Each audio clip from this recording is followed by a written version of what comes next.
Yo ninyita Cedric ngo bisanzwe ibi ngibi ngiye kwivuga nitonze cyane narababwiye ngo ngewe nzaza mbereka ibyo abantu bose batigeze babona so ubu ngubu muri kubona ndi kuri konti yanjye ya Instagram ushobora kuza ukamfollowinga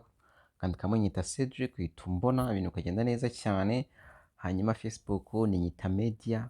ariko hakajyaho bracket nyita Cedric nabyo birimo hanyuma TikTok naho ni nyita Cedric ngira ngo kuri YouTube ho hageze ni nyita Cedric wibwe ukanda subscribers tujye twibanira mu biganiro bigiye bitandukanye bya buri munsi so impamvu ndi kuri no konti yanjye nta yindi ni ugushaka kubabwira yuko Davis D amaze iminsi atangaje ko agiye gusohora indirimbo bita My Dream that ni sawa kuko yari yakoresheje n'umuntu wa New Generation cyangwa Young Generation cyangwa se upcoming artist utabutazwi nabwo izo n'imbaraga barakoresheje zikomeye cyane kuko nta muntu wabashije kubikora hano mu Rwanda kuba wafata umuntu utari waririmba indirimbo n'imwe ukamukorera indirimbo ni fresh bya hatari mugakorana k'indirimbo ubwo ni collab ibintu byaba fresh bya hatari so impamvu rero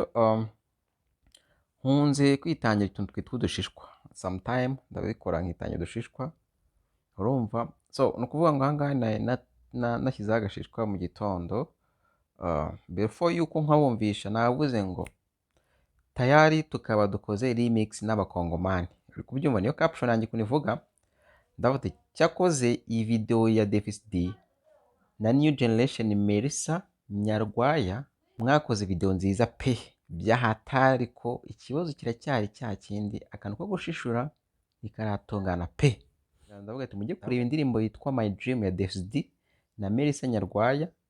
niya Kerj Vuvu bita Amour y'umukongomani bayita Amour unconditionally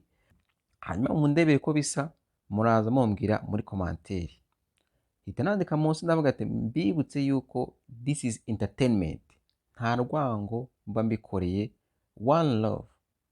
nta gaciro igikorwa muba mwakoze n'imbaraga muba mwashyizemo ndetse n'amafaranga mushyiramo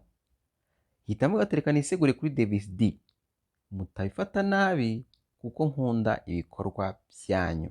uri kubyumva yuko namaze kumeshoninga yuko nta kibazo ngomba kugirana n'umusani n'umwe so reka nze rero praying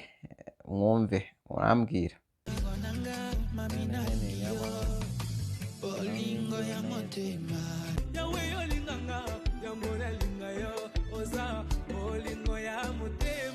kugira ngo wabyumvishe ko ari remix ubishaka aze kujya kubireba nkuko nababwiye rero ninyita Cedric impamvu nkoze kuri ino video nuko harimo New Generation wacu Melissa Nyarwaya wo kwa Yagosha ninyita Cedric